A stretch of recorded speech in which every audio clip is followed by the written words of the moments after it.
Let's just dive right in. One of my favorite all-time foods are tomatoes, okay? And I think most people like tomatoes. Not just in a garden salad, but think about your grandmother's tomato sauce, or you go out to Italy and you're eating some pasta or an Italian restaurant. Who doesn't like some tomato sauce? Well, it turns out tomatoes contain a natural bioactive called lycopene. Lycopene is found in nature. It triggers your brown fat to burn down harmful extra body fat. And a study in Portugal showed this in a totally clear way. They took young, healthy women who were grad students, okay? Normal body size, okay? And they told them just go eat and exercise the way you normally do. Don't do anything special for this research study.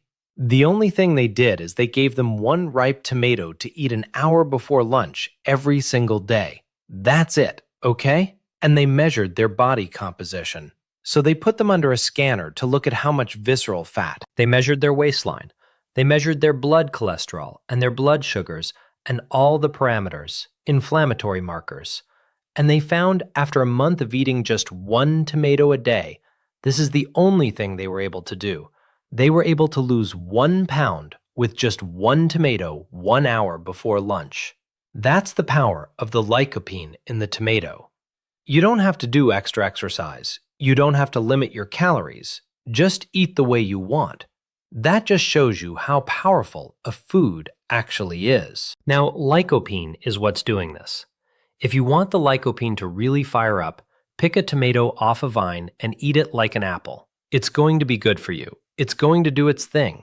But if you want the lycopene to be supercharged, what you want to do is you want to heat it up. Sauté it, okay? 190 degrees Fahrenheit for 20 minutes will amp up the power of that lycopene by 250%, because the heat will change the chemistry of the lycopene into a form your body loves to absorb. So this is why Mediterranean food, whether you're talking in Spain, Greece, or Italy, heating up and cooking that tomato sauce, simmering it gently, works so well. Oh, by the way, lycopene likes to dissolve in body fat. In fact, this has been studied at Tufts University. They actually fed some young people a tomato with lycopene, or foods that contain lycopene, and were able to track where that lycopene goes. You know where it goes? It goes right to your butt, right to your thigh. It homes in right into the body fat, where it triggers your brown fat to fight that fat. Now let's talk about pomegranates. You can have the pomegranate seeds on a salad, or you could have pure pomegranate juice. Pomegranates are pretty sweet, so you don't want to eat too much or drink too much of the juice. Actually, you just need about 8 fluid ounces, 1 cup. It contains a natural substance called elagitannins. Again, don't worry about trying to spell it. It's a complicated word. Mother Nature's pharmacy is found in the juice of a pomegranate. And what that does is it activates your gut to secrete mucus, healthy mucus. Now, how do you move stool? How do you get regular? You want to keep it all moving, right? So you need mucus. Mucus slip slides everything all the way down to your other end. That healthy mucus will grow a bacteria, a healthy gut bacteria called Akkermansia muciniphila. Muciniphila means it loves mucus. Akkermansia, this is the name of a gut bacteria that everyone who's listening to this and watching this should pay attention to. Akkermansia turns out to be a guardian of our metabolism. Akkermansia activates our immune system, lowers inflammation, and this is smoking hot research. Think about Akkermansia like an armadillo. It's got kind of a hard shell on the outside with little pieces on it. One piece has just been discovered. It's called P9, P as in Peter, 9. That fragment of Akkermansia, whether the bacteria is alive or blown into 100 pieces, causes your body to produce its own GLP-1, which is exactly what Ozempic and these prescription drugs are trying to do. So pomegranates grow Akkermansia. Akkermansia will cause your body to create GLP-1, and GLP-1 lowers your blood sugar and helps you lose body fat. These are the discoveries that are being made. Food is medicine. That's what I believe. It's super cool. But if you're going to drink pomegranate juice, be very careful. Here's a practical tip.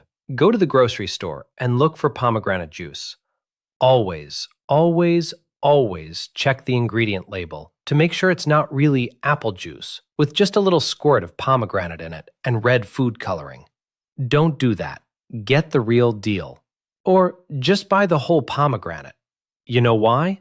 Because when you have the whole pomegranate, you're going to get the dietary fiber from the seeds. And those seeds, the dietary fiber, feeds your gut microbiome, making the Akkermansia even happier. Now let's talk about kiwi, because kiwi is amazing. Number one, kiwi is a great source of vitamin C. What does that do? It lowers inflammation. Now, if you're carrying around extra body fat, you're inflamed, no doubt about it. So just having a kiwi, one kiwi a day, gives you a big dose of vitamin C to lower that inflammation. And you will feel the difference. You'll just feel less revved up inside. Now, the other thing kiwi has is a lot of dietary fiber. And that dietary fiber can change your healthy gut bacteria. If it's not so healthy, it'll start to grow the healthy stuff in 24 hours. One kiwi a day, and the next day you will start seeing those beneficial effects. It'll take an unhealthy gut bacteria colony and start to make it a little healthier just in one day. After 4 days, you're going to get even more. So this is why it's so important to think about this. A kiwi a day for breakfast is super easy. I love kiwi. It's really easy. Oh, by the way, the skin of the kiwi is an amazing source of dietary fiber. But who eats that? You know how you do it? Make a smoothie. Eat the kiwi with a spoon, toss the skin into a blender to make the smoothie. It'll disappear and you'll get a huge amount of dietary fiber from it. Now let's talk about matcha.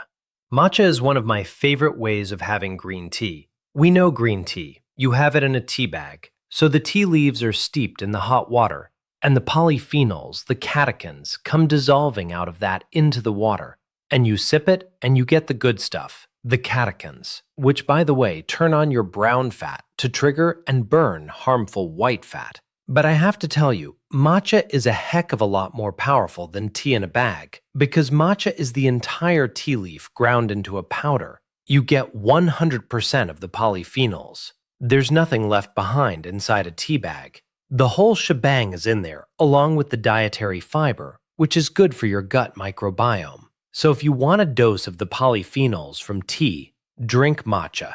You get the fiber. You get 100% of the polyphenols. It's super powerful, and that's been shown to burn down harmful body fat. How do we know it burns down harmful body fat? Because it actually shrinks your waistline. You can actually lose an inch off your belt just by drinking matcha. That's been studied by researchers in Japan in clinical research.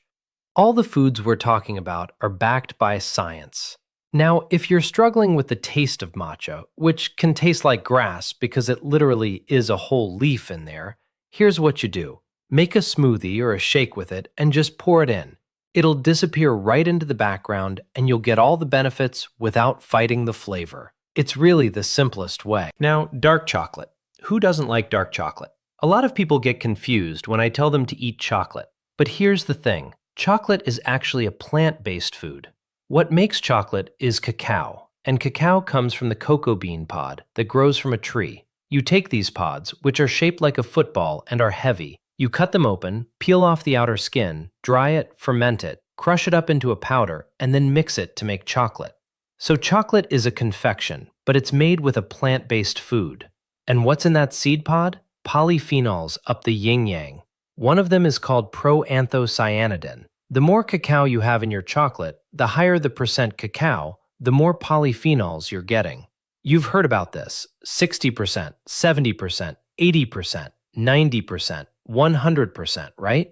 What you want to look for is 80% or higher.